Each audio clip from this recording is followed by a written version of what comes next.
Hello everyone.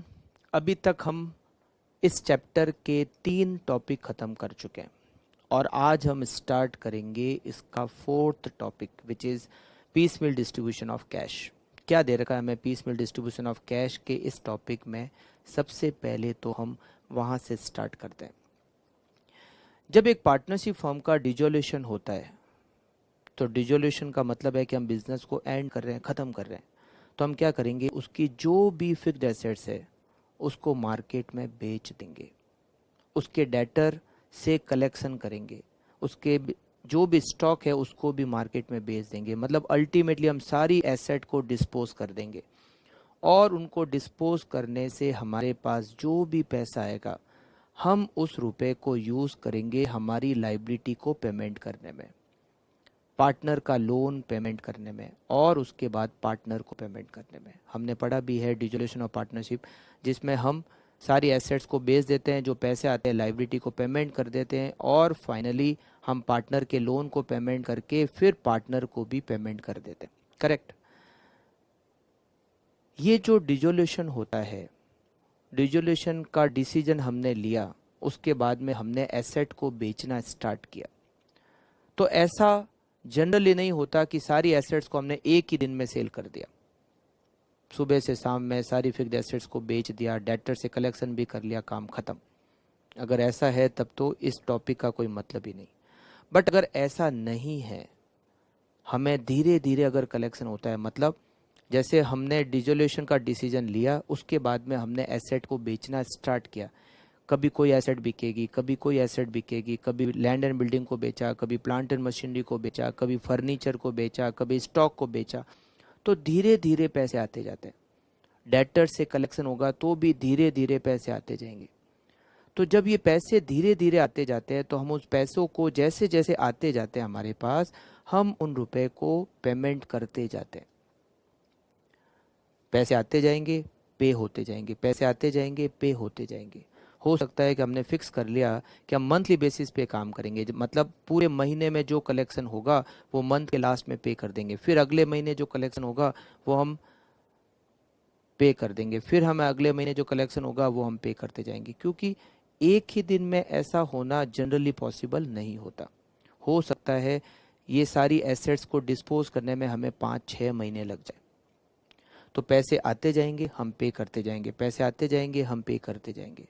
और ये जो टॉपिक दे रखा है वो उसी के लिए दे रखा है, piecemeal distribution of cash. मतलब जो पैसे आपके पास धीरे धीरे आते जाएंगे एसेट से, आप उसको कैसे डिस्ट्रीब्यूट करोगे, कैसे डिस्ट्रीब्यूट करोगे, मतलब पहले किसको दोगे, बाद में किसको दोगे, उसके बाद में किसको दोगे। मतलब आप जो पे करोगे उसमें पहले नंबर किसका आएगा, उसके बाद नंबर किसका आएगा, उसके बाद नंबर कैसा आएगा, आपका सीरियल ऑर्डर क्या होगा पेमेंट करने का, वो हमें समझना पड़ेगा। और इस टॉपिक में वो ही दे रखा है, piecemeal distribution of cash. मतलब जो कैश धीरे धीरे आती जाती है डिसोल्यूशन के टाइम पर, हम उसको कैसे डिस्ट्रीब्यूट करते हैं। और इसके लिए हमें 2 मेथड दे रखे हैं। एक मेथड का नाम है मैक्सिमम लॉस मेथड, एक मेथड का नाम है हाईएस्ट रिलेटिव कैपिटल मेथड। तो सबसे पहले मैं स्टार्ट करता हूँ अभी। सबसे पहले आज हम स्टार्ट करेंगे मैक्सिमम लॉस मेथड, फिर हम नेक्स्ट क्लास में इसके क्वेश्चंस करेंगे, फिर हम हाईएस्ट रिलेटिव कैपिटल मेथड समझेंगे और उसके बाद उसके क्वेश्चंस करेंगे। ठीक है, तो सबसे पहले आज हम स्टार्ट कर रहे हैं और वो है maximum loss method, piecemeal distribution of cash. ठीक है, तो कैसे डिस्ट्रीब्यूशन होता है, किस तरीके से डिस्ट्रीब्यूशन होता है, इसको समझने के लिए हम एक छोटा सा एग्जाम्पल लेते हैं। एक पार्टनरशिप फर्म की छोटी सी बैलेंस शीट लेते हैं और उसके बाद में समझने की कोशिश करते हैं कि हमें कैसे डिस्ट्रीब्यूशन करना है। ठीक है, समझना ध्यान से, क्योंकि मैं जिस टाइप का एग्जाम्पल ले रहा हूँ आगे जाके क्वेश्चन भी करीब करीब वैसे ही होंगे, इसलिए ध्यान रखना। हम और भी जो पॉइंट होंगे वो सारे डिस्कस करेंगे जिससे कि हम क्वेश्चन करते समय दिक्कत नहीं आए।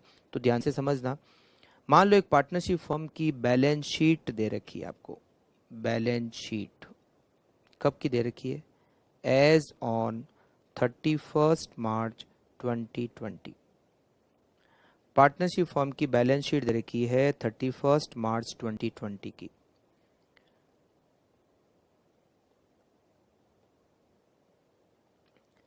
लाइबिलिटी साइड में दे रखा है पार्टनर कैपिटल अकाउंट, और मान लेते हैं 3 पार्टनर है ए बी सी।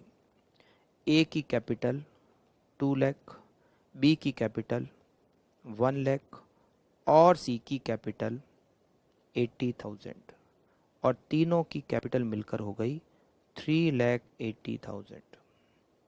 ठीक। फिर उसके बाद में हमें यहाँ पर दे रखा है बी का लोन। पार्टनर बी ने फर्म को लोन दे रखा है और वो लोन है 1,00,000 रुपए का। और उसके बाद में लाइबिलिटी में केवल मान लेते हैं ए की लाइबिलिटी है क्रेडिटर्स, और वो है 2,00,000 रुपीज़। और बैलेंस शीट की हमारी हो गई टोटल, ये टोटल हो गई आपके 6,80,000। इधर भी लिख देते हैं 6,80,000। इधर एसेट्स में एक तो है कैश, वो है 30,000, और बाकी है अदर एसेट्स, में नाम नहीं लिख रहा हूँ, उसमें फर्नीचर, फिक्स्ड एसेट्स, जो भी फिक्स्ड एसेट्स है, स्टॉक, डेटर्स, सब मान लेते हैं इंक्लूडेड है अदर एसेट्स, और वो टोटल है 6,50,000। और ये पार्टनरशिप फर्म की बैलेंस शीट। अब पार्टनर ने डिसाइड किया कि हम पार्टनरशिप फर्म को डिसॉल्व कर देते हैं। 31 मार्च 2020 है, उसी दिन पार्टनरशिप फर्म को डिसॉल्व करने का डिसीजन उन्होंने ले लिया। अब क्या करेंगे, जो भी ये एसेट है, उस एसेट्स में जो जो भी होगा, furniture, plant and machinery, land and building, stock, debtors, जो भी होंगे, अब वो उनको डिस्पोज करना स्टार्ट करेंगे। धीरे धीरे कलेक्शन होगा डेटर से, एसेट्स को बेचना धीरे धीरे होगा। अब इन पार्टनर ने कहा कि ऐसा करते हैं, हम हर मंथ के एंड में सेटलमेंट करेंगे। मतलब जैसे ये 31 मार्च 2020 की बैलेंस शीट दे रखी है, तो हम हर महीने के एंड में जितना कलेक्शन होगा उसका डिस्ट्रीब्यूशन मंथ एंड के पर करेंगे। जैसे मान लो अप्रैल में जो भी कलेक्शन हुआ, 30 अप्रैल को उसका पेमेंट कर देंगे, जो भी डिस्ट्रीब्यूशन करना है वैसे करेंगे। फिर मई में जो भी कलेक्शन हुआ उसका पेमेंट हम मई के एंड में करेंगे। जून में जो भी कलेक्शन हुआ उसका पेमेंट हम जून लास्ट में करेंगे। ऐसे करके जैसे जैसे महीने में पेमेंट आता जाएगा, मंथ के एंड में उसको हम डिस्ट्रीब्यूट करते जाएंगे। ठीक है। अब मान लो दे रखा है कि हमें अप्रैल में टोटल अमाउंट मिला 1,50,000। कितना मिला? 150। मई में टोटल पेमेंट मिला 1 लाख। जून में टोटल पेमेंट मिला 80,000, और जुलाई में पेमेंट टोटल मिला, और वो है मान लेते हैं 50,000 बस। फिर उसके बाद कुछ भी नहीं मिला। या थोड़ा और ले लेते हैं, अगस्त में, एक महीना और ले लेते हैं। अगस्त में टोटल रुपए मिले और वो थे अगेन 50,000। हमें टोटल कलेक्शन हुआ 5 महीने, अप्रैल, मई, जून, जुलाई, अगस्त। अच्छा, ये जो 3 पार्टनर है ए, बी और सी, इनका जो आपस में रेशियो है, प्रॉफिट शेयरिंग रेशियो, मान लेते हैं वो है 3, 2 और 1 का, 3, 2, 1 का रेशियो है। ठीक है, प्रॉफिट शेयरिंग रेशियो। अब कैसे कैश को डिस्ट्रीब्यूट करेंगे? पैसा आता जाएगा, जैसे अप्रैल में रुपए, हाँ, 31 मार्च 2020 की जो बैलेंस शीट दे रखी है उसमें कैश का ओपनिंग बैलेंस दे रखा है 30,000। देखो मैं बहुत कम पॉइंट से इसको सॉल्व कर रहा हूँ, इसमें ऐसा नहीं कि इतने ही पॉइंट आते हैं, और भी पॉइंट हैं, बट उसको ये पहले एक सिंपल एग्जांपल से समझते हैं, उसके बाद में हम उसमें और पॉइंट एडजस्ट करते जाएंगे ना, इसीलिए बहुत ध्यान से समझना है इसको। हमारे पास ऑलरेडी कैश का बैलेंस है 30,000, फिर अप्रैल में आए, फिर मई, जून, जुलाई, अगस्त, और पार्टनर ने डिसाइड किया है कि हर महीने के एंड में हम कैश का सेटलमेंट करेंगे, मतलब जो भी आएगा उसका डिस्ट्रीब्यूट करेंगे उसको। ठीक, अब हमें इसको कैसे करना है, और मान लो दे रखा है कि मैक्सिमम लॉस मेथड काम में लेना है, रियलाइजेशन एक्सपेंडिचर मान लेते हैं है ही नहीं। ठीक, अब कैसे होगा समझना। यहाँ पर हम एक स्टेटमेंट बनाते हैं कैश को डिस्ट्रीब्यूट करने का। क्या बनाते हैं? Statement. Statement showing distribution of cash. Distribution of cash. अब सबसे पहले पेमेंट किसको करना होता है? सबसे पहले पेमेंट करना होता है लाइबिलिटी का, आउटसाइडर लाइबिलिटी। किसका पेमेंट करना होता है? आउटसाइडर लाइबिलिटी का पेमेंट करना होता है। अब यहाँ पर बैलेंस शीट में अगर देखें तो आउटसाइडर लाइबिलिटी क्या है? क्रेडिटर्स। तो सबसे पहले जो पेमेंट होता है वो आउटसाइडर लाइबिलिटी को होगा। सेकंड नंबर पे बात आती है पेमेंट करने की, वो है पार्टनर का लोन। अगर किसी पार्टनर ने लोन दे रखा है तो हम उसके बाद पार्टनर मतलब लाइबिलिटी, आउटसाइडर लाइबिलिटी का पेमेंट करने के बाद पार्टनर के लोन का पेमेंट करना होता है। और सबसे लास्ट में जो नंबर आता है वो आता है पार्टनर का। मतलब ये सीरियल ऑर्डर फिक्स है। सबसे पहले आउटसाइडर लाइबिलिटी, उसके बाद में पार्टनर का लोन, और उसके बाद में पार्टनर के कैपिटल अकाउंट। ठीक है, मैं बहुत सिंपल एग्जांपल लेके समझा रहा हूँ, फिर हम इसमें और बहुत सारे पॉइंट समझेंगे, मगर पहले एक बार ये सिंपल एग्जांपल को सॉल्व करके बताते हैं कि कैसे होगा। ठीक है, तो स्टेटमेंट आपको बनाना है और आपको उसी सीरियल ऑर्डर में लाइबिलिटी लिखनी है। मतलब पेमेंट जिस सीरियल ऑर्डर में करोगे उसी सीरियल ऑर्डर में उनका अमाउंट लिखना बताता हूँ कैसे। यहाँ तो लिखेंगे हम पर्टिकुलर्स। सबसे पहले पेमेंट किसको होता है? Outsider liability. और आउटसाइडर लायबिलिटी क्या है? क्रेडिटर्स। तो सबसे पहले हम पेमेंट करेंगे क्रेडिटर्स को। उसके बाद में पार्टनर का लोन है, बी ने लोन दे रखा है तो बी का लोन, और उसके बाद में नंबर आता है पार्टनर का, तो ए, बी और सी। अब सबसे पहले लिखेंगे इनका पेमेंट होता कितना है, बैलेंस, जिसको हम कह सकते हैं बैलेंस। क्रेडिटर को कितने रुपए देने हैं? क्रेडिटर को देने हैं 2 लाख, 2 लाख रुपए देने। बी का लोन कितना है? बी के लोन 1 लाख रुपए है, और तीनों पार्टनर की कैपिटल 2 लाख, 1 लाख और 80,000। 2 लाख, 1 लाख और 80,000। करेक्ट, ये बैलेंस एज पर बैलेंस शीट जो भी था हमने लिखा। अब हम सबसे पहले महीना कौन सा है? 31st। ये सबसे पहला महीना आ गया अप्रैल। ठीक है, सबसे पहला महीना हो गया अप्रैल, तो हम यहाँ लिखते हैं अप्रैल,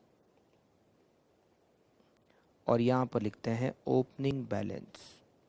हमारे पास पहले से जब 31 मार्च 2020 की जो बैलेंस शीट दे रखी है उसमें ऑलरेडी कैश है कितना? 30,000। तो हमारे पास में पहले से 30,000 का ओपनिंग बैलेंस है। ठीक, फिर अप्रैल में हमें रिसीव हुआ कितना? 1,50,000। तो प्लस यहाँ लिखेंगे रियलाइजेशन ऑफ एसेट्स। एसेट को बेचने से हमें मिले 1,50,000। तो 30,000 पहले से थे, 150 हमें एसेट को बेचने से मिले, तो ये कितने हो गए? 1,80,000। बस अप्रैल खत्म। तो हम इस 180 को सबसे पहले किसको देंगे? क्रेडिटर को। क्रेडिटर का पेमेंट कितना ड्यू है? 2 लाख, मगर हमारे पास है कितने? 180। चलो कोई बात नहीं, 180 तो दो। तो यहाँ लिखेंगे लेस पेड टू क्रेडिटर्स। कितना? पूरा का पूरा 180 का पेमेंट कर दो क्रेडिटर को, और यहाँ क्रेडिटर में लिखेंगे 1,80,000। अप्रैल खत्म हो गया। अब हम वापस से लिखेंगे बैलेंस। अब क्रेडिटर का बैलेंस कितना बचा? 20,000। बी का लोन कितना? 1 लाख पूरा ही बचा हुआ है। ए की कैपिटल 2 लाख, बी की कैपिटल 1 लाख और सी की कैपिटल 80,000। अब हम बात करते हैं नेक्स्ट मंथ की, और वो है मई। यहाँ ओपनिंग बैलेंस तो कुछ था नहीं, मई में ओपनिंग बैलेंस तो कुछ है नहीं, तो यहाँ पर हम लिखेंगे assets realisation. Assets realisation, asset को बेचने से मई में कितने मिले? 1 लाख। हमें टोटल कलेक्शन हो गया 1 लाख। क्रेडिटर का कितना पेमेंट बाकी है? 20,000। तो सबसे पहले क्रेडिटर को निपटा दो। Paid to creditors 20,000। तो ये तो हो गए दी एंड, मगर हमारे पास अभी तक रुपए बचे हुए कितने? 80,000। अब नंबर किसका आएगा? पार्टनर के लोन का। पार्टनर का जो लोन है वो कितना है? 1 लाख रुपए, और हमारे पास बैलेंस कितना बचा हुआ? 80,000। तो ऐसा करो, बी के लोन को पेमेंट कर दो 80,000। जो भी रुपया है वो बी का लोन पे कर दो 80,000। सबसे पहले लाइबिलिटी खत्म होने के बाद नंबर आता है पार्टनर के लोन का। ठीक है, अब देखो मई भी खत्म हो गया तो ये हो गया बैलेंस, ये हो गया नील। पार्टनर का लोन अभी तक बाकी है 20,000 और कैपिटल तो तीनों का अमाउंट बाकी है 2 लाख, 1 लाख और 80,000। करेक्ट। अब हम आते हैं जून पे। जून में फिर लिखते हैं एसेट्स रियलाइजेशन। जून में हमें एसेट को बेचने से मिले 80,000, हमें मिले 80,000। क्रेडिटर को तो हम पे कर चुके हैं, वो ऑलरेडी जीरो हो चुके हैं। पार्टनर का लोन आउटस्टैंडिंग है 20,000 माइनस, यहां लिखेंगे पेड टू बी का लोन। तो सबसे पहले तो हमने बी का लोन 20,000 पे कर दिया और ये बी का लोन भी ऐसे क्या हो जाएगा जीरो। मगर अभी तक हमारे पास रुपए बचे हुए हैं। अब कितने रुपए बचे हुए हैं? अब हमारे पास है 60,000। अब 60,000 में किस पार्टनर को दिया जाए? 3 पार्टनर है, ए बी और सी। हमें अब पता नहीं है कि हमारे पास और आगे रुपए आएंगे भी या नहीं आएंगे। हो सकता है जून में जो मिले, जून के एंड में हमें थोड़ी ना पता है कि जुलाई में भी आएंगे या नहीं आएंगे, अगस्त में भी आएंगे या नहीं आएंगे, हमें नहीं पता। हो सकता है जून के बाद कुछ नहीं आए। तो ये 60,000 हम देंगे किसको? ए को दें, बी को दें या सी को दें? पार्टनर में कैश का डिस्ट्रीब्यूशन कैसे होगा, उसी बात के लिए 2 मेथड बने हुए, एक मैक्सिमम लॉस मेथड और एक हाईएस्ट रिलेटिव कैपिटल मेथड। मतलब जब हम हाईएस्ट रिलेटिव कैपिटल मेथड पढ़ेंगे तो भी क्रेडिटर को तो वैसे ही फर्स्ट पेमेंट करना है, पार्टनर के लोन का वैसे ही पेमेंट करना है, बट जहां पर बात आती है पार्टनर को पे करने की, वहां पर 2 मेथड आते हैं। मैक्सिमम लॉस मेथड में पार्टनर को कैश डिस्ट्रीब्यूट करने का तरीका अलग है और हाईएस्ट रिलेटिव कैपिटल मेथड में कैश डिस्ट्रीब्यूशन करने का तरीका अलग है। मतलब जो 2 मेथड बने हुए हैं वो बेसिकली पार्टनर में कैसे डिस्ट्रीब्यूट हो कैश, उसके लिए बने हुए हैं। अब कैसे डिस्ट्रीब्यूट करें? मैक्सिमम लॉस मेथड कहता है कैसे डिस्ट्रीब्यूट करें 60,000 को। समझना किस तरीके से डिस्ट्रीब्यूट करते हैं 60,000 को। अभी पार्टनर की कैपिटल का बैलेंस कितना है? देखो यहाँ पर हम लेते हैं तीनों पार्टनर को, समझना ध्यान से। 3 पार्टनर है, ए बी और सी। ठीक है, इनका बैलेंस है कितना? ए का बैलेंस है कैपिटल का 2 लाख, बी का कैपिटल का बैलेंस है 1 लाख और सी की कैपिटल का बैलेंस है 80,000। और अगर मैं इन तीनों की कैपिटल की टोटल करूं तो ये होते हैं 3,80,000, 3,80,000 रुपए होते हैं। ठीक है, अब ये जो हमें 60,000 है ये बांटने, 60,000 इन पार्टनर में बांटने, तीनों की कैपिटल मिलाकर होती है 3,80,000। करेक्ट है। मान लो ये मेथड क्या कहता है कि मान लो इस मंथ के बाद, ये कौन सा महीना है? ये महीना है जून। मान लो इसके बाद कुछ पैसे मिलेंगे ही नहीं, तो इन तीनों पार्टनर की कैपिटल मिलकर होती है 380। 60,000 है हमारे पास, मान लो इसके बाद कुछ भी पैसे नहीं मिलेंगे, तो बाकी का जो 3,20,000 है वो क्या हो गया? Realisation loss. भाई पार्टनर, तीनों पार्टनर मिलकर 3,80,000 रुपीज मांगते हैं पार्टनरशिप फॉर्म से, मगर मान लो 60,000 मिले हैं, इसके बाद में अब कुछ और पैसा नहीं आएगा। हमें ऐसा मानना है कि जून के बाद में, क्योंकि हमें नहीं पता कि अगले महीने जुलाई में कुछ पैसा आएगा या नहीं आएगा, अगस्त में कुछ आएगा नहीं आएगा, हमें नहीं पता। अभी तो जून एंड हुआ है, तो मान लेते हैं कि 60,000 रुपये फाइनल, बस इसके बाद कुछ नहीं आना है। तो अगर ऐसा होता है, अगर ऐसा होता है तो ये तीनों पार्टनर मिलकर 3,80,000 रुपीज इनके ड्यू है पार्टनरशिप फॉर्म से। 60,000 डिस्ट्रीब्यूट अगर इन तीनों में कर देते हैं, जो भी जैसे भी डिस्ट्रीब्यूट किए, तो भी 3,20,000 रुपये तो बच जाएंगे। और वो क्या हो गया? 3,20,000 का रियलाइजेशन लॉस।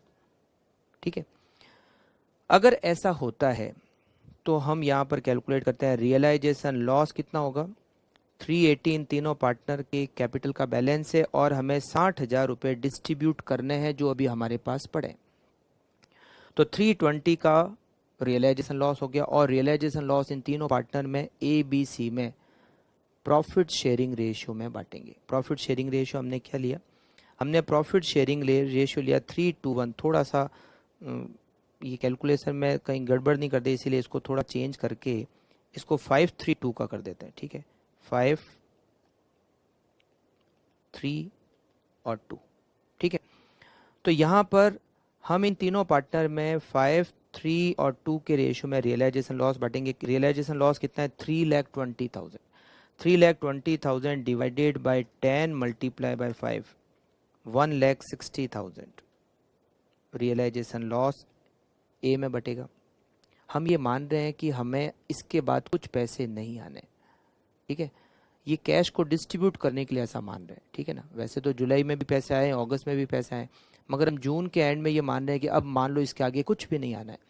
तो 380 तीनों पार्टनर का कैपिटल अकाउंट है, मतलब ये तीनों पार्टनर मिलकर फॉर्म से कितना मांगते हैं, 380, और 60,000 ही मिले हुए हैं हमारे पास है। तो 3,20,000 रुपये इन पार्टनर में नहीं बटेगा, और वो क्या हो गया, रियलाइजेशन लॉस। तो 160, ये 320 को अगर हम 5:3:2 के रेशियो में बांटे तो 160 पी में ए में बटेगा, डिवाइडेड बाय इसमें आएगा 96,000 और इसमें आएगा 64,000। इसका मतलब ये हुआ 2 लाख माइनस 160, 40,000 हम ए को पे करेंगे, 4,000 हम बी को पे करेंगे, और 16,000 हम सी को पे करेंगे। और अगर आप इन तीनों की टोटल लगाओगे तो ये हो जाते हैं 60,000 कैश पेड। कैश पेड कितना हो गया, ए को 40,000, बी को 4,000 और सी को 16,000। और यहाँ पर हम लिखेंगे 60,000 को less paid to partner A, B और सी। ए को कितने दिए हमने, 40,000, बी को हमने दिए 4,000 और सी को हमने दिए 16,000। तो यहाँ पर हो गए, ए को 40,000 दिए हमने, बी को 4,000 दिए हमने, और सी को 16,000 हमने दिए। और यहाँ पर अब बच गया बैलेंस, ठीक, बैलेंस। अब बैलेंस क्या हुआ, ये जीरो, ये जीरो, ये हो गए 1,60,000, ये हो गए 96,000 और ये हो गए 64,000। वाकई में जून के बाद कुछ पैसे अगर मान लो नहीं मिलते तो फिर हम इसको बैलेंस नहीं लिखते, हम इसको क्या लिखते, रियलाइजेशन लॉस, ख़त्म। मतलब अब पार्टनर का ये जो भी बैलेंस बच गया वो सब लॉस है, अब पार्टनर को कुछ नहीं मिल रहा है। बट यहाँ तो जुलाई है। अब आगे हम करते हैं जुलाई। जुलाई में हमें फिर एसेट को बेचने से रियलाइज हुए एसेट्स रियलाइजेशन कितना हुआ, एसेट को बेचने से मिले 50,000, तुम यहाँ लिखेंगे 50,000। अब फिर से हमें किसको देना है, पेड टू पार्टनर।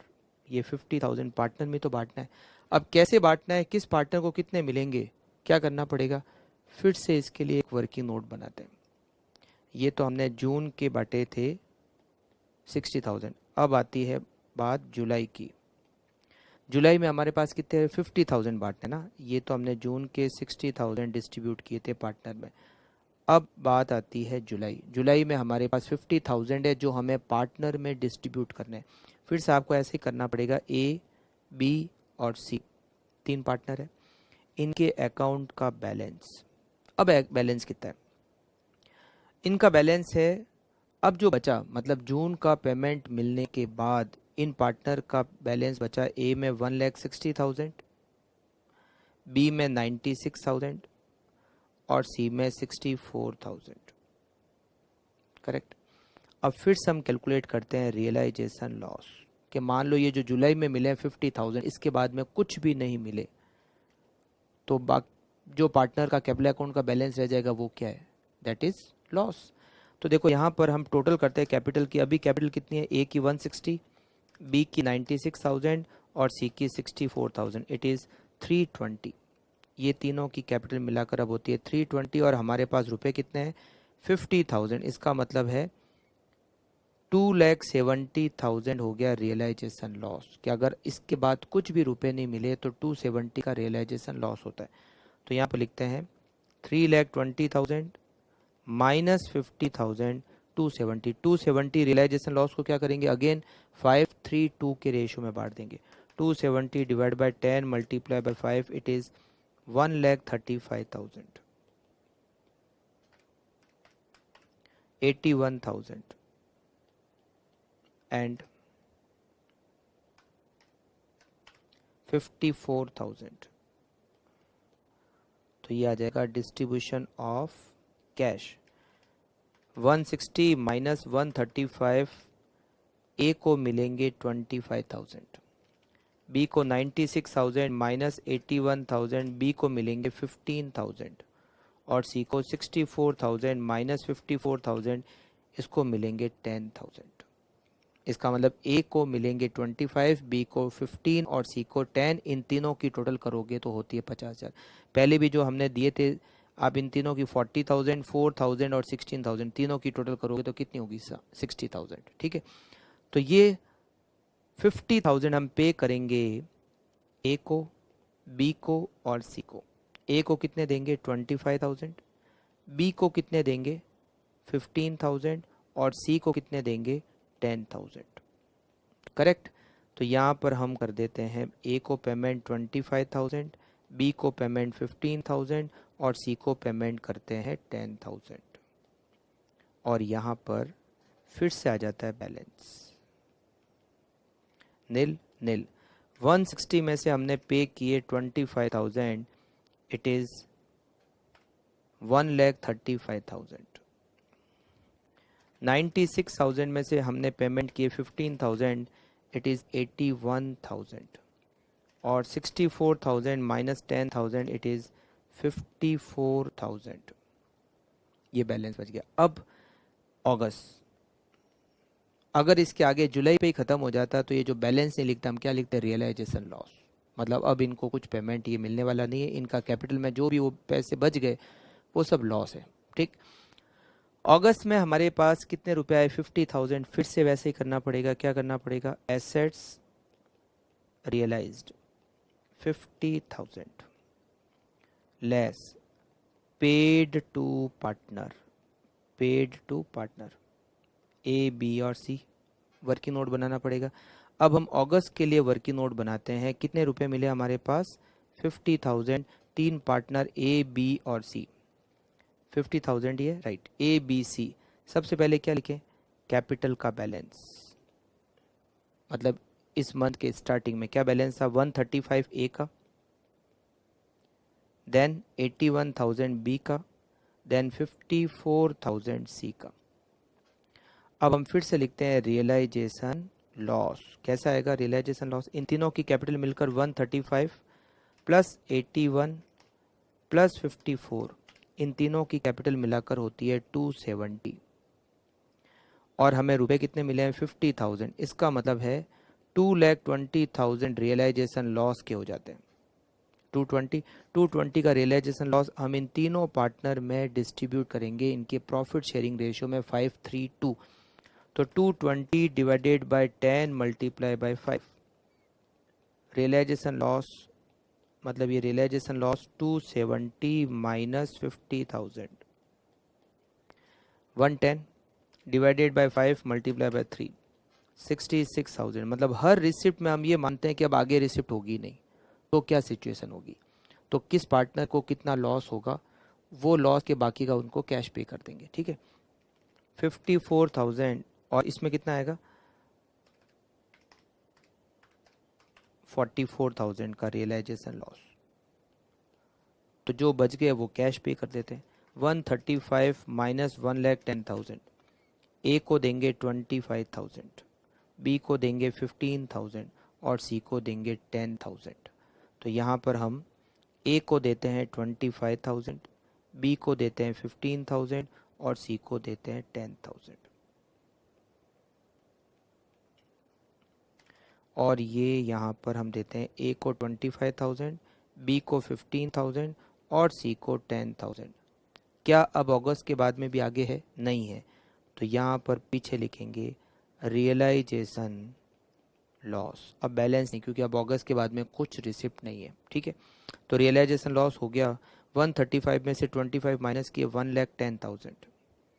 81,000 में से हमने 15,000 माइनस किए तो 66,000 और 44,000 and it is end of statement.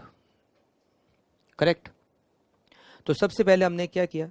सबसे पहले हमने अप्रैल का कैश डिस्ट्रीब्यूट किया, ओपनिंग बैलेंस लिखा, एसेट को बेचने से जितने मिले वो लिखा, और हमने सबसे पहले जो पेमेंट था वो क्रेडिटर को किया।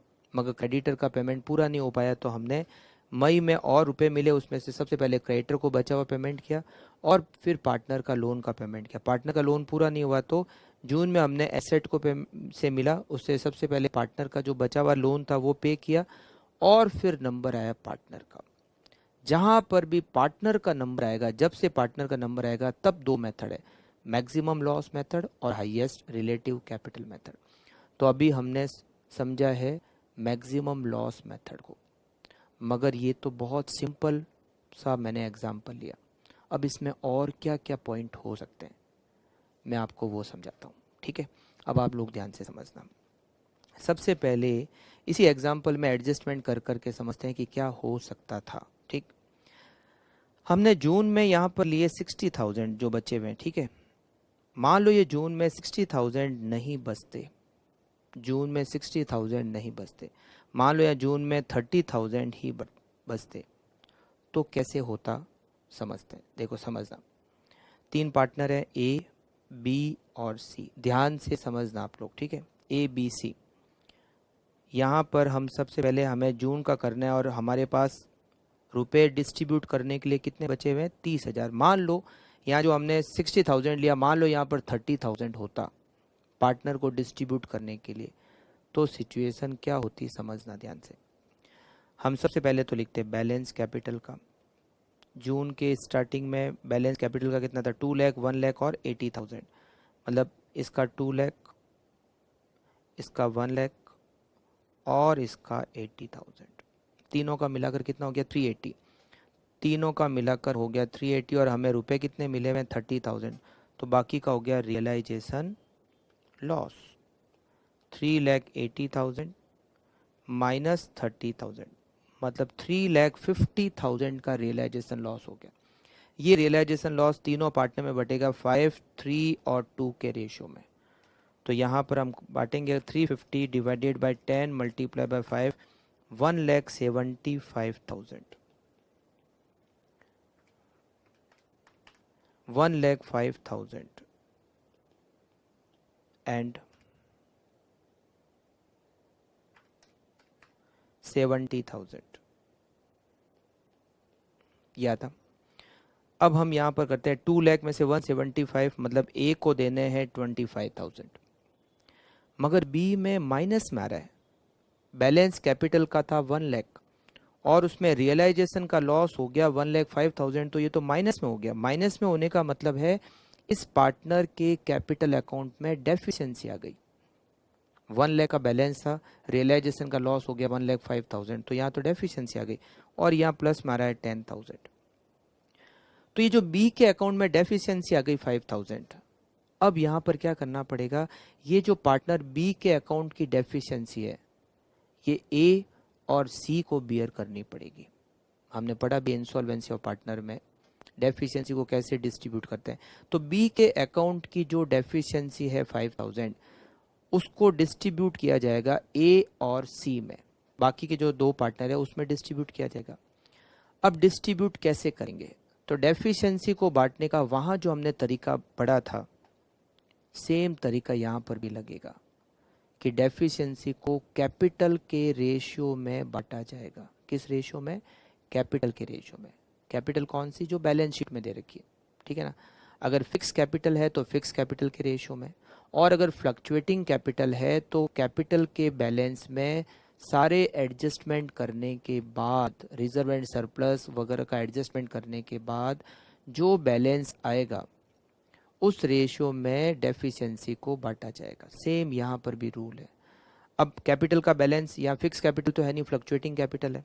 अब फ्लक्चुएटिंग कैपिटल है तो ए की कैपिटल कितनी 2 लाख, सी की कैपिटल कितनी 80,000, तो 2 लाख और 80,000 ये रेशियो बना। इस रेशियो में बी की डेफिशिएंसी को बांटा जाएगा। तो यहाँ लिखेंगे deficiency of B allocated between A and सी।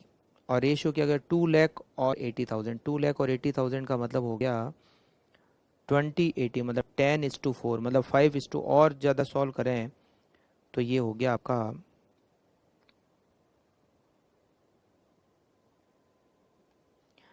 20 और 8 को अगर और सॉल्व करें तो ये हो गया 10 और 4 का रेशियो, मतलब 5:2 का रेशियो, 5 और 2 का रेशियो हो गया ये, तो है ना। तो 5 और 2 के रेशियो बांटेंगे तो यहाँ पर 5,000 को हम कर देंगे प्लस, इसकी डेफिशिएंसी थी बी की, और ये बटेगी ए और सी में 5 और 2 के रेशियो में, मतलब कैपिटल के रेशियो में, ठीक है। तो 5,000 को आप बांटोगे 5,000 मल्टीप्लाई बाय 5 डिवाइडेड बाय 7, इसमें हम डिस्ट्रीब्यूट करेंगे 3,571, और बाकी का सी में 1,429, ये सी में।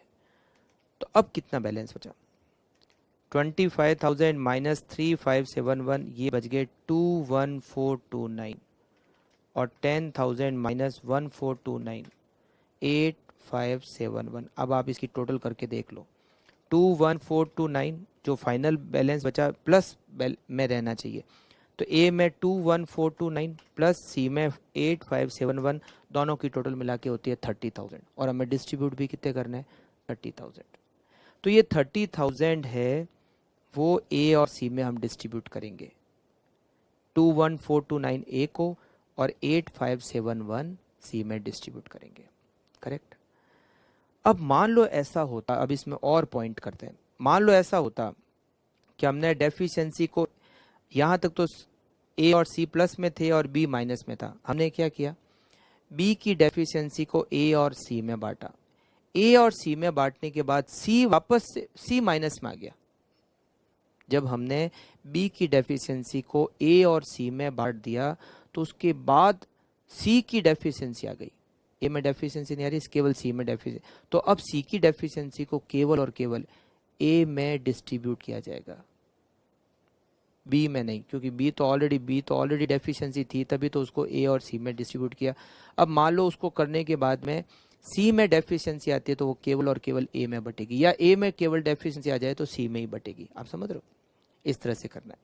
अच्छा, ऐसा हो सकता था, अब और क्या सिचुएशन हो सकती थी, मान लो बी में डेफिशिएंसी आती है और सी में भी मान लो डेफिशिएंसी आ जाती, तो बी और सी दोनों की डेफिशिएंसी को ए में से माइनस कर देते, फिर तो बचा कौन, यही बचा।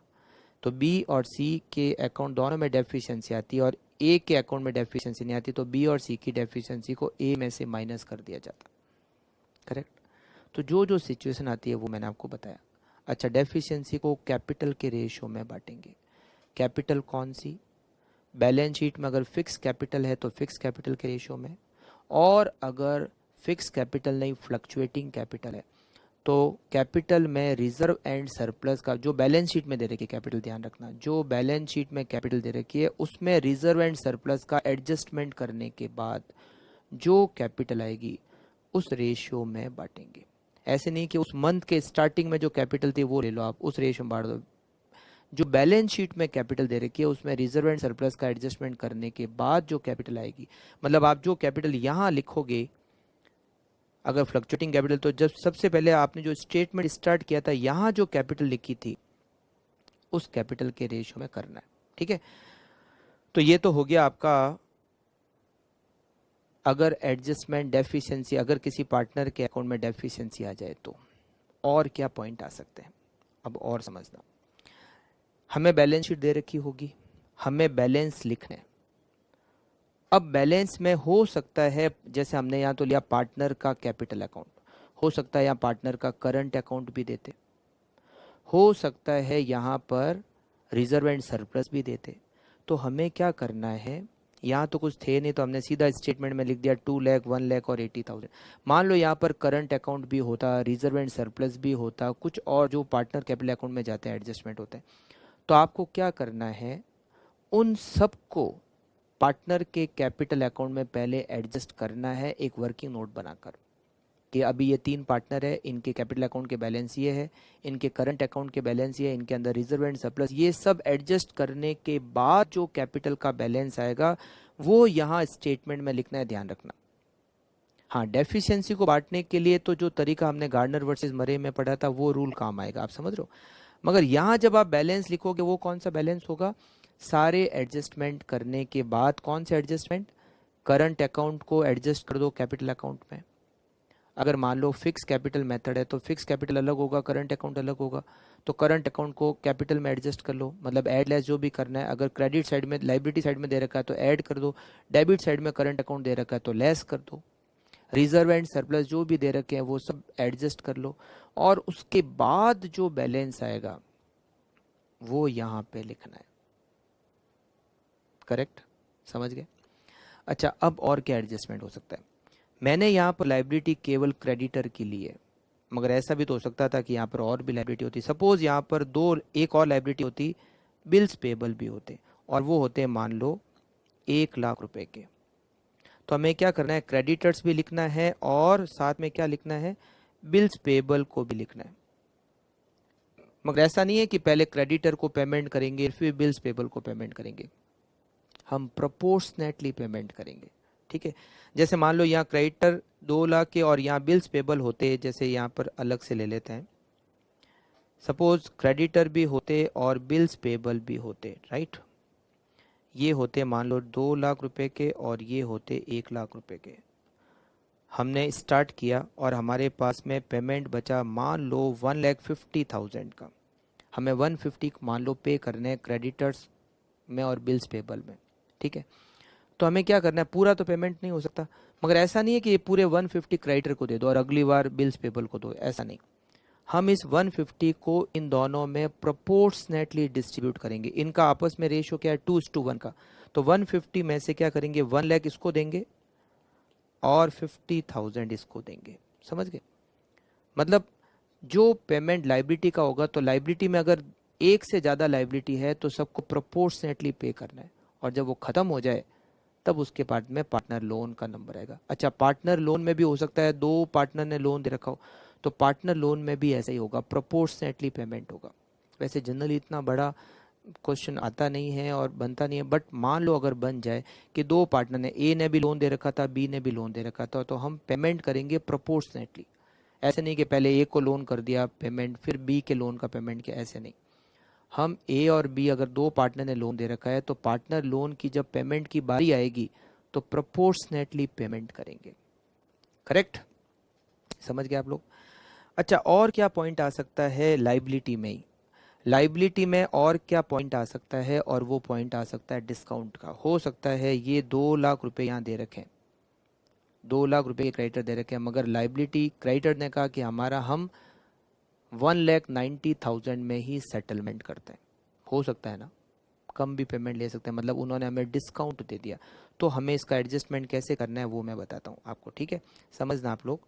जैसे मान लो ये हम स्टेटमेंट बना रहे हैं, इसमें हम क्रेडिटर, अभी मैं क्रेडिटर की बात ही ले रहा हूँ, हमने बैलेंस लिखा और क्रेडिटर का बैलेंस है 2 लाख रुपए, मगर क्रेडिटर ने हमको कहा कि हमें 1,90,000 का फाइनल सेटलमेंट कर दो, 10,000 का वो हमें क्या दे रहे हैं, डिस्काउंट। ठीक है, तो अब कैसे करेंगे, मान लो हमारे पास अप्रैल में पेमेंट करने के लिए रुपए बच गए, वो है 1,60,000, मान लो ऐसा बचा, तो 160 तो दे ही दो। हमें देने कितने, 190 देने हैं, क्योंकि वो 10,000 का डिस्काउंट दे रहे हैं। तो अप्रैल में 160, तो 160 ठीक है, कितने बच गए, 30,000।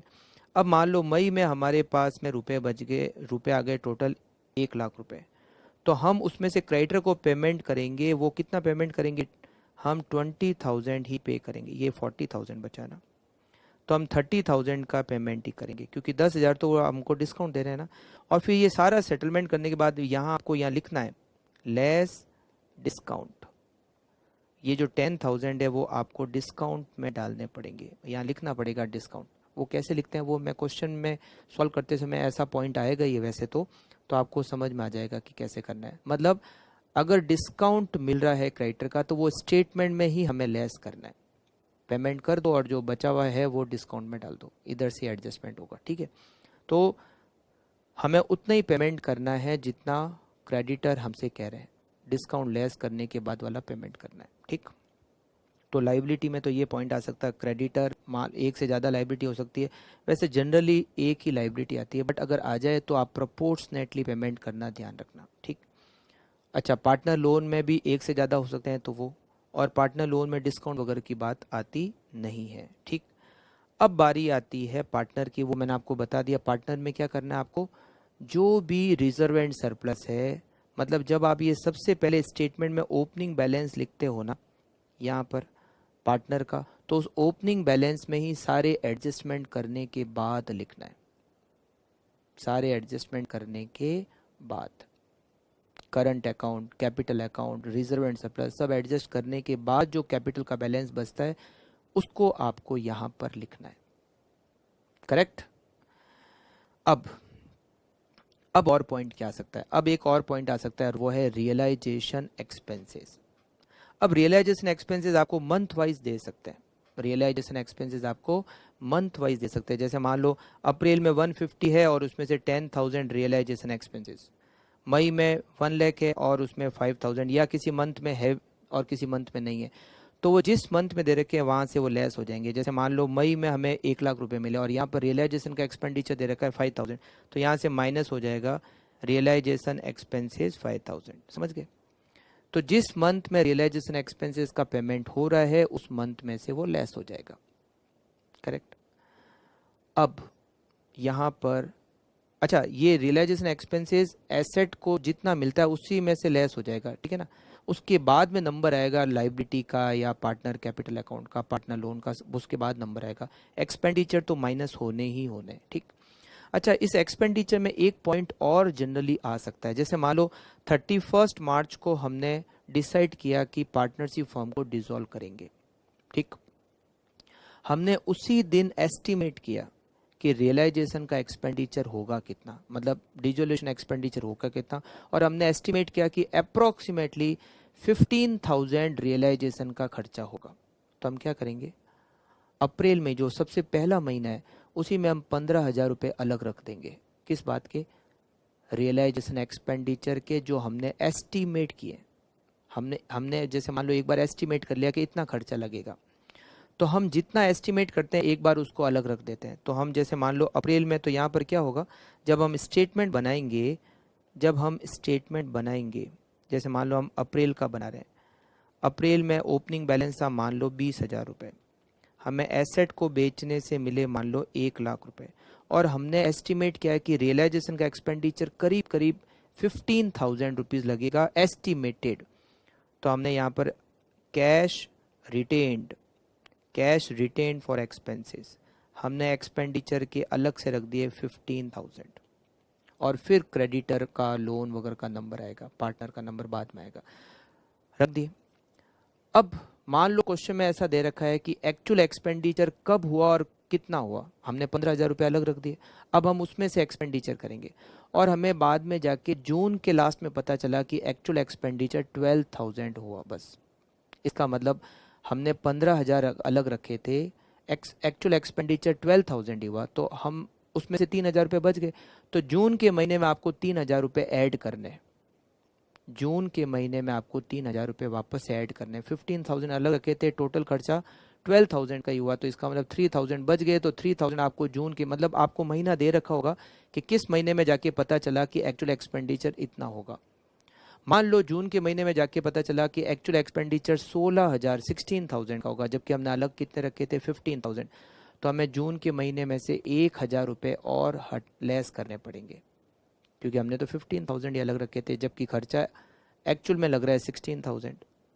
तो आपको एक्चुअल खर्चा कौन से महीने में पे कर रहे हैं वो दे रखा होगा, तो आपको देखना है। अगर एक्चुअल खर्चा एस्टिमेटेड खर्चे से कम है तो जो सरप्लस बचेगा वो आप ऐड कर देना कैश में, और अगर मान लो एक्चुअल खर्चा एस्टिमेटेड खर्चे से ज़्यादा है तो जो ज़्यादा है उतना आप उसमें से लेस कर देना, मतलब और एक्सपेंडिचर के आपको पे करने पड़ेंगे। ठीक, ये तो एक्सपेंडिचर के बारे। और अगर ऐसा एस्टिमेट हमने नहीं किया है तो फिर जिस मंथ में जितना खर्चा होगा उसमें से वो लेस होता जाएगा मंथ वाइज। ठीक, अब और पॉइंट क्या आ सकता है, एक पॉइंट आता है कंटीजेंट लाइबिलिटी का। किसका आता है? Contingent liability. कंटीजेंट लाइबिलिटी का पॉइंट जनरली क्या आता है मैं आपको वही बताता हूँ। ठीक है, जैसे हमें किसी पर्सन ने बिल दिया, बिल रिसीवेबल आप समझते हो, बिल मिला, हमने उस बिल को बैंक से डिस्काउंट करा लिया। हमें किसी ने मार्च के महीने में एक बिल दिया था 10,000 रुपये का। एक पर्सन है मिस्टर एक्स, उसने हमें 10,000 का, हम उससे पैसे मांगते थे, उसने हमें बिल दे दिया 10,000 रुपये का। हमने उसको बैंक से डिस्काउंट करा लिया। उसकी जो ड्यू डेट थी वो थी मान लो 31 मई। कब ड्यू डेट थी? 31 मई। उसने हमें बिल दिया 10,000 रुपये का, हमने उसको बैंक से डिस्काउंट करा लिया। अब बैंक को पेमेंट कौन करेगा? मिस्टर एक्स जिसने हमें बिल दिया था वो अब बैंक को पेमेंट करेगा 10,000। बट अगर मिस्टर एक्स बैंक को पेमेंट नहीं करता है या नहीं कर पाता है तो बैंक को पेमेंट करने की रेस्पॉन्सिबिलिटी किसकी है? हमारी। हमारी लाइबिलिटी है, हमें पे करना पड़ेगा। अब हमें आज तो पता नहीं, 31 मार्च 2020 ईयर एंड हुआ, हमने 10,000 का एक बैंक से बिल डिस्काउंट कराया हुआ है और जिसकी ड्यू डेट 31 मई है। अब 31 मई को पता चलेगा कि उसने पेमेंट किया है या नहीं किया है। अगर वो 31 मई को पेमेंट नहीं करता है तो फिर हमें पेमेंट करना पड़ेगा। इसीलिए हमारी क्या हो गई? ये कंटीजेंट लायबिलिटी हो गई। तो हम क्या करेंगे, हम आज ही मतलब अप्रैल में जब हम कैश का डिस्ट्रीब्यूशन स्टार्ट करेंगे तो हम 10,000 रुपये कंटीजेंट लायबिलिटी के पहले से अलग रख देंगे।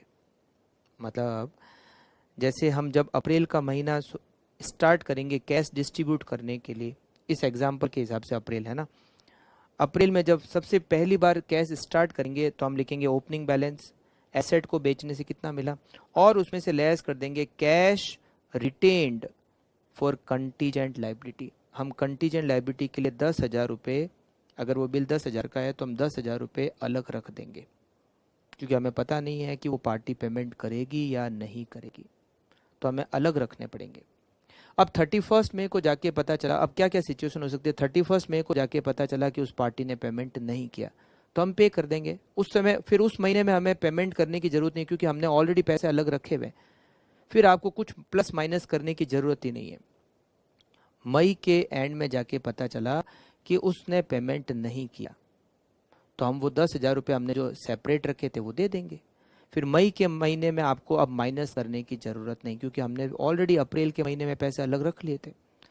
सेकंड सिचुएशन, हो सकता है कि उस पार्टी ने पेमेंट कर दिया, पूरा 10,000 का बिल था, 10,000 का पेमेंट कर दिया, तो इसका मतलब है हमने जो पैसे अलग रखे थे अब हमें वो उसको पेमेंट करने की ज़रूरत नहीं बैंक को, तो वो पैसे हम अब काम में ले सकते हैं। तो मई के मंथ में जब आप कैश का डिस्ट्रीब्यूशन करोगे तो उसमें ऐड करोगे cash separately maintain for contingent liability. जो 10,000 रुपये आपने अलग रखे थे अब आप उसको काम में ले सकते हो। अगर पेमेंट आपको करना पड़ जाए, वो नहीं कर रहा है, तब तो कोई एडजस्टमेंट नहीं करना है, क्योंकि हमने अप्रैल में उसको ऑलरेडी माइनस कर दिया जब स्टार्ट किया था। बट अगर मान लो हमें पेमेंट करने की ज़रूरत नहीं पड़ी क्योंकि उस पार्टी ने पेमेंट कर दिया, तो वो जिस मंथ में उसकी ड्यू डेट थी उस मंथ में उसको कैश में वापस से ऐड कर लो। स्टार्टिंग में तो आपको वो पैसे अलग रखने पड़ेंगे, फिर उस मंथ में जाके ऐड करने पड़ेंगे आपको। ठीक है। अच्छा, तीसरी सिचुएशन ये हो सकती है उसने आधा ही पेमेंट किया, तो इसका मतलब आधा पेमेंट, मान लो 5,000 का उसने पेमेंट किया, हमें 5,000 का पेमेंट करना पड़ा, मान लो ऐसा हो जाए, तो 10,000 हमने जो अलग रखे थे उसमें से 5,000 बैंक को चले जाएंगे, मगर 5,000 हमारी कैश में वापस ऐड हो जाएंगे ना, तो हमें हमारी कैश में जो ऐड होंगे उसको वहाँ पर ऐड करना है उस मंथ में जब उसकी ड्यू डेट थी। ठीक है, तो 3 सिचुएशन हो सकती है जनरली, तो कंटीजेंट लायबिलिटी का पॉइंट आ सकता है। तो क्या क्या पॉइंट हमने पढ़े, एक तो रियलाइजेशन एक्सपेंडिचर का पॉइंट आ सकता है, एक कंटीजेंट लायबिलिटी का पॉइंट आ सकता है। ठीक, और क्या पॉइंट आ सकता है? ठीक है। फिर ये सारे पॉइंट जब हम क्वेश्चन करेंगे तब सब जब प्रैक्टिकल उसको अप्लाई करेंगे तो ज़्यादा अच्छी तरीके से हमें ध्यान में आ जाएगा, ठीक है। तो समझना, एक और पॉइंट जो आ सकता है, हम एसेट्स को जनरली सेल करते हैं, बेच देते हैं, बट ऐसा भी तो हो सकता है कि कोई पार्टनर एसेट्स को टेक ओवर कर रहा है। मान लो जुलाई के महीने में हमने कुछ एसेट्स तो बेची और एक एसेट्स थी वो पार्टनर ने टेक ओवर कर ली। जैसे मान लो यहाँ पर 3 पार्टनर है, ए बी और सी, 3 पार्टनर है।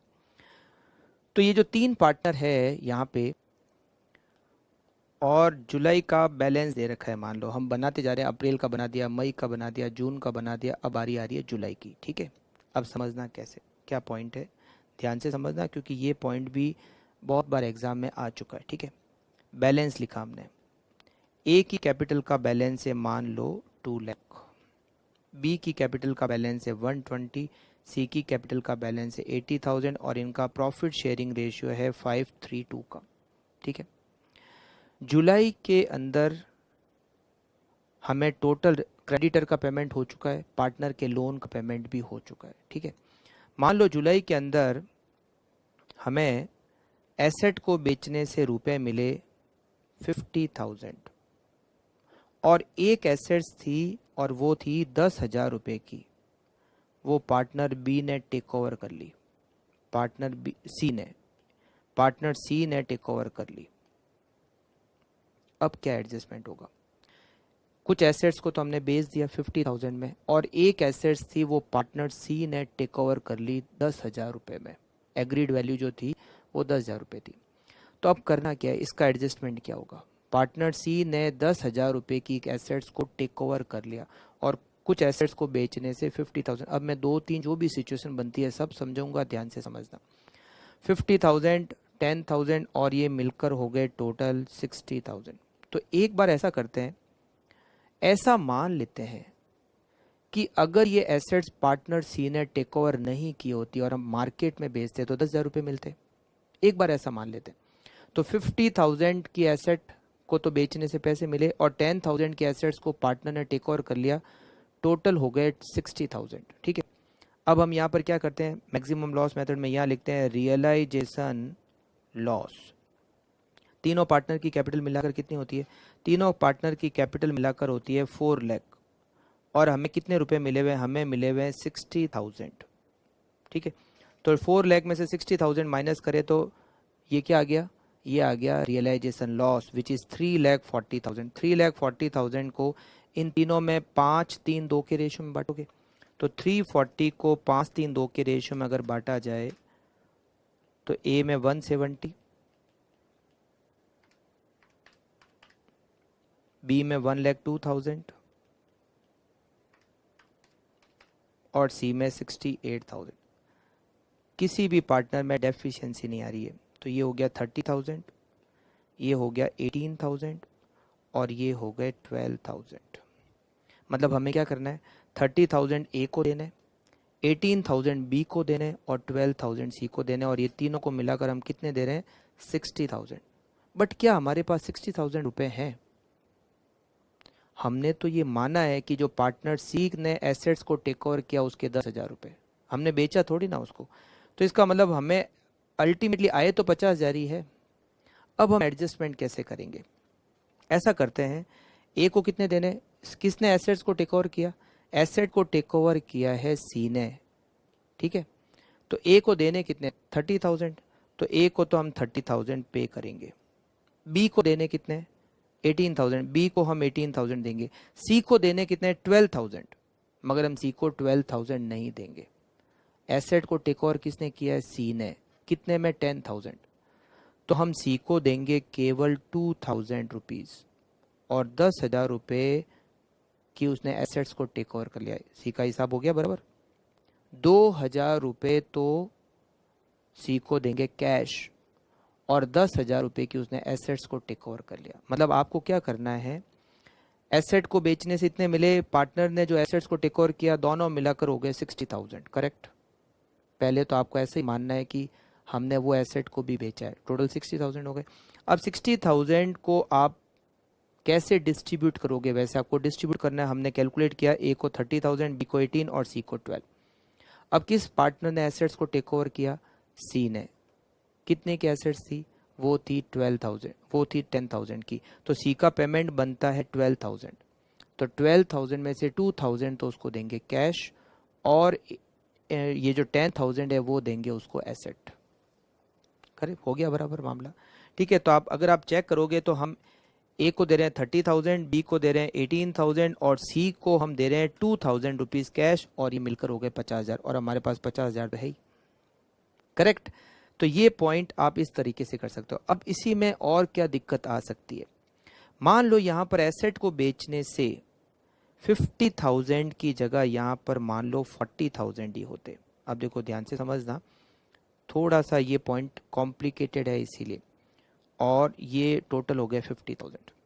मान लो यहाँ पर एसेट को बेचने से 40,000 आते, पार्टनर सी ने एसेट्स को टेक ओवर किया वो 10,000 रुपये के, या फिर इसको ऐसा करते हैं, इसको 30,000 का कर देते हैं, जो अपना पर्पस सॉल्व हो जाए।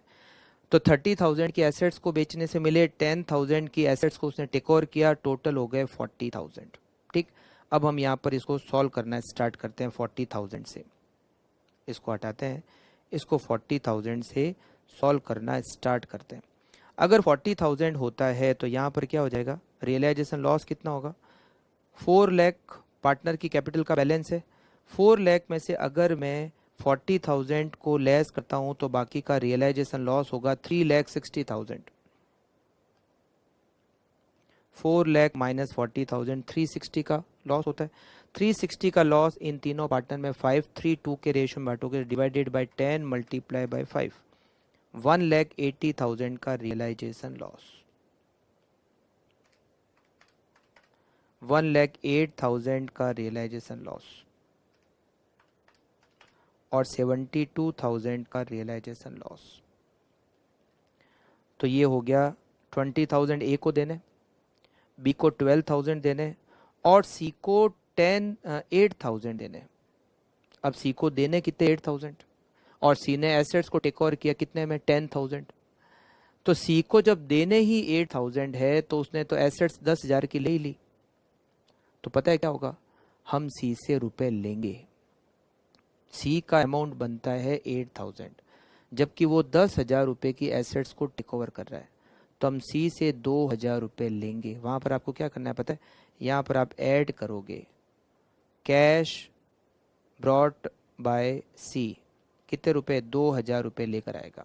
ये 2,000 रुपये लेकर आएगा। 8,000 रुपये होते हैं, तो 2,000 जब ये लेकर आएगा और हम इसको पार्टनर को 10,000 रुपये की एसेट्स देंगे तो नेट 8,000 रुपये का ही एडजस्टमेंट हो गया। अच्छा, ए को कितने दे रहे हैं? 20,000, बी को कितने दे रहे हैं? 12,000। इन दोनों को मिलाकर दे कितना रहे? 32,000, जबकि हमें यहाँ से एसेट को बेचने से आ कितने रहे? 30,000 आ रहे हैं। तो 2,000 कहाँ से आएंगे? वो जो सी लेकर आएगा, सी लेकर आएगा वो 2,000 रुपये प्लस एसेट को बेचने से मिले 30,000, तो ये हो गए 32। 32 में से 20,000 ए को और 12,000 बी को देंगे। तो ये सिचुएशन भी आ सकती है। तीसरी सिचुएशन, इसी में लास्ट सिचुएशन, घबराना मत, लास्ट सिचुएशन है। मान लो ऐसा होता कि हमने इस महीने कोई एसेट बेची ही नहीं और केवल पार्टनर ने एसेट्स को टेक ओवर किया, ऐसा दिया हुआ है। अब समझना, ए बी सी इनका कैपिटल का बैलेंस 2 लाख, 1,20,000 और 80,000। ठीक है, सी ने एक एसेट्स को टेक ओवर किया 10,000 रुपये में, और इसके अलावा इस महीने कोई भी एसेट से कुछ भी रियलाइजेशन नहीं हुआ। अब पार्टनर में कैसे होगा, बटेगा कैसे, समझना। 10,000 रुपये में सी को, आप ये मानो कि ये एसेट हमने सेल कर दी। सेल करोगे तो क्या होगा? 10,000 रुपये आएंगे। 10,000 रुपये तो यहाँ पर आएगा रियलाइजेशन का लॉस। तीनों पार्टनर की कैपिटल मिलाकर कितनी होती है? 4 लाख। 4 लाख माइनस 10,000, हम ये मान रहे हैं कि अगर हमने ये एसेट मार्केट में बेची होती तो 10,000 रुपये आते, 10,000। तो 4 लाख माइनस 10,000, ये हो गया 390। 390 का रियलाइजेशन लॉस इन तीनों पार्टनर में 5:3:2 के रेशियो में बांट दो, डिवाइडेड बाय 10 मल्टीप्लाई बाय 5। एक के लॉस आएगा 195, बी को लॉस आएगा 1,17,000 और सी को लॉस आएगा 78,000। तो इसका मतलब ए को कितने रुपए मिलेंगे 5,000, बी को कितने मिलेंगे 3,000 और सी को कितने मिलेंगे 2,000। मगर मिलेंगे कहाँ से? ये एसेट हमने कोई मार्केट में बेची तो नहीं है ना, जिसे 10,000 आए और बांट दिए। ये एसेट तो पार्टनर ने टेक ओवर किए 10,000 रुपये में, सी ने। तो पता है क्या होगा, ए को तो मिलने चाहिए। हम ये ए तो ये मानेगा कि अगर इसको मार्केट में बेचते तो 10,000 आते ना, तो ए का उसमें शेयरिंग कितना था 5,000, तो ए को 5,000 रुपये देंगे, बी को 3,000 रुपये देंगे, और ये 5 + 3 8,000 रुपये कौन लेकर आएगा पता है? पार्टनर सी लेकर आएगा। ये जो 8,000 रुपीज है ये पार्टनर सी को लेके आने पड़ेंगे। अब आप सेटलमेंट देखो, पार्टनर सी 8,000 रुपये लेकर आया और इसने 10,000 रुपये की एसेट्स को टेक ओवर कर लिया, तो अल्टीमेटली पार्टनर सी के अकाउंट में से 2,000 रुपये कम हो गए ना। 8,000 ये लेकर आया और 10,000 की एसेट्स को टेक ओवर कर लिया, तो 2,000 रुपीज नेट पार्टनर सी के अकाउंट में से कम हो गए। पार्टनर बी को 5,000 रुपये मिलेंगे, पार्टनर बी को 3,000 मिलेंगे, 5 और 3 8, और ये 8,000 लेके कौन आएगा? Partner C. 3 सिचुएशन हो सकती है, इन 3 सिचुएशन के अलावा 4th सिचुएशन हो ही नहीं सकती। करेक्ट? तो अगर कोई एसेट्स को कोई पार्टनर टेक ओवर करता है तो कैसे एडजस्टमेंट करना है ये मैंने आप लोगों को बताया। तो अप्रॉक्सीमेटली हमने सारे पॉइंट इसके वैसे डिस्कस कर लिए, और फिर कुछ क्वेश्चन करेंगे तो उसमें अगर कुछ पॉइंट आता है तो वहाँ पर हम डिस्कस कर लेंगे। ठीक है? तो ओके स्टूडेंट्स, आज की क्लास को हम यहीं पे दी एंड करते हैं। मैक्सिमम लॉस मेथड कैसे होता है, पीस मिल डिस्ट्रीब्यूशन करने के लिए हम कैसे स्टेटमेंट बनाते हैं, ये मैंने आपको एक फॉर्मेट थोड़ा सा समझाया। अब जब क्वेश्चन करेंगे तो ज़्यादा अच्छी तरीके से हमें समझ में आएगा। तो ओके, मिलते हैं नेक्स्ट क्लास में मैक्सिमम लॉस मेथड के क्वेश्चंस के साथ। Okay, thank you, bye bye.